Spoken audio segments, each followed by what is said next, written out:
தீவிரவாதத்தின் மீது கடுமையான எதிர்ப்பை நாங்கள் தெரிவிக்கிறோம். அதில் நடவடிக்கை எடுப்பதில் எங்களுக்கு எந்த விதமான ஆட்சேபனையும் இல்லை.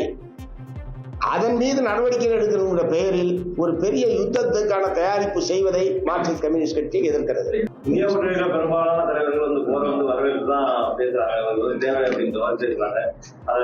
அது ஒவ்வொரு கட்சியினுடைய நிலைப்பாடு இருக்கலாம் சார்.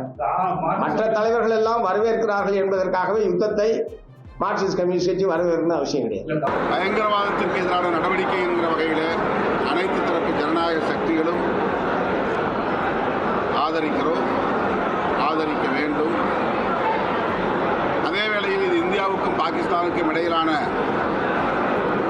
ஒரு யுத்தமாக மாறிவிடக்கூடாது. தவறான கருத்துக்களை அரசு, இந்திய ஒன்றிய அரசுக்கு எதிராக அல்லது இந்திய இராணுவத்திற்கு எதிராக பதிவு செய்திருந்தால் அது பிழை, தவறு.